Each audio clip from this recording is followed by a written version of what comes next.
What's up, guys? Joshua here with Roth. What's up, Roth? The Flash. The Flash, yeah. We're here to talk about last night's Flash episode, the sound and the fury. We're going to have full spoilers for the episode, so watch out. The big thing at the end of the episode, we saw another Wells scene where he said, my end game is approaching. The end game's almost here. Yes. So we want to theorize, what is Wells' end game?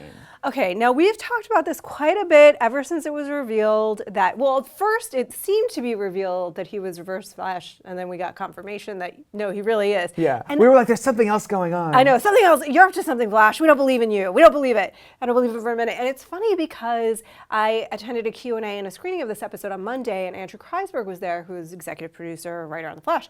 And he was like, they've noticed that the audience doesn't want to believe that Wells is really the villain, and they themselves, in a way, don't even really want to believe it. Mm-hmm. And it's true. Because he's doing such good things and helping people, being supportive, right? Yes. And so, but he's like, no, there definitely is a devil in their midst, and he's this maniacal demon monster. Yeah, like you're calling him the demon. Yeah. He totally is. Which is hard to read that as any other way than, yes, he definitely is the villain, know?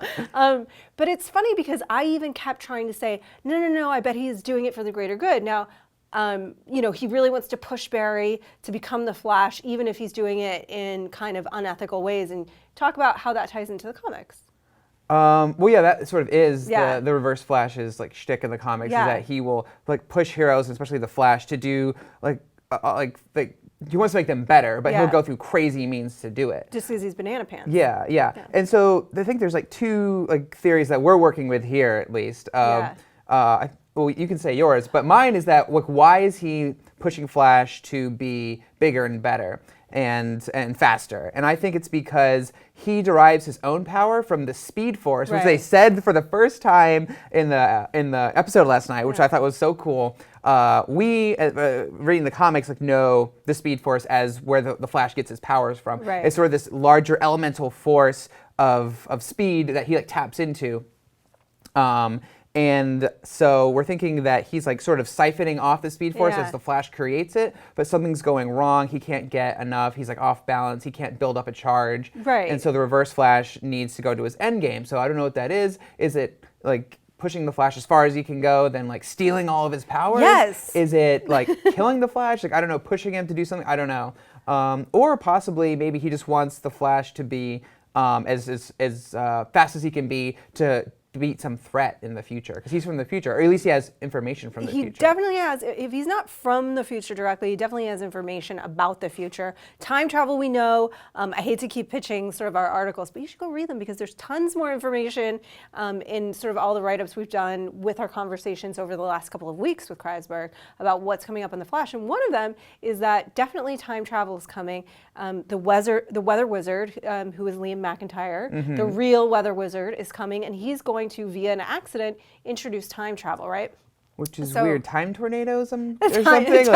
Time-nadoes? When I read that in your article, I was like, wait a second, what does he have to do with time travel? I don't know. We'll see soon. I don't know. It's a time typhoon. I don't know. But maybe he creates a big storm, which creates another accident, and things explode. Okay, yeah. Time travel. Okay. It's comics, dude. Some kind of accident happens. So I really was fighting this idea that he was going to steal his powers. I really wanted to believe that he just wanted to bring out the best of them, but he was just kind of nuts. I really think he's going to steal his powers now. And the reason is because of that final moment when he's talking to his AI, Gideon. Played by Morena Baccarin. And that was another thing. When we were watching the episode, I asked him directly afterwards. I was like, is that Morena Baccarin? Yeah, and you had a theory about why they would use her. Yes. So Morena Baccarin, Andrew Kreisberg said that they go back and he asked her to come in and do this voiceover. But I'm thinking Morena Baccarin is gorgeous. This is not an actress you hire just to use her voice. So what if he modeled this computer system or AI, we're not sure yet, after the woman who died that he lost, that has been referenced. Yes, maybe we'll see her in a flashback. Maybe we'll or see something. her in a flashback. Oh my gosh, anything could happen. She's a beautiful lady. This is the CW. We're Yes. not wasting it. So anyway, so when he said, I can't hold on to this anymore, I'm not able to maintain my power anymore, it's so unstable, I'm paraphrasing. But don't worry about it. My end game is approaching. I'm like, oh man, he really is going to steal his powers. Like that is the end game. The end game is the idea. Is just build him up so much. Maybe he's going to steal his powers so he can use time travel, which we know is coming up, Yeah. to go back in time and try and save Maria from biting the big one, from dying. Morena, we think. Morena, sorry. Yes, his woman. That's exactly what I think it is. I think that even though it's really all kind of evil and like he does not care who he hurts to get what he wants, I do think that it's ultimately going to be to save that woman, to travel back in time and save her. How that works out with the Reverse Flash and his mom, Barry's mom and that murder, I don't know. I don't know how it's all going to tie together, because we also know that Eddie's connection to the Reverse Flash is not going to be ignored. Correct. Because like Eddie Eobard Thawne from the comics, we think that's Eddie Thawne, has something to do with him, some connection, who's also a Reverse Flash in the comics. So I know. Anything could happen. I can't wait to see how they're tying all this together. This is making for some great water cooler conversation. All these like little stinger scenes at the end. Like this is like sort of like the crux of the show that like, keeps us coming back every week. So it's very cool, very exciting. I know. We have so many more theories on this too. I can tell you how I think there are going to be 2 Reverse Flashes, but we'll save that for another date. We'll save that for another date. There's plenty more ahead.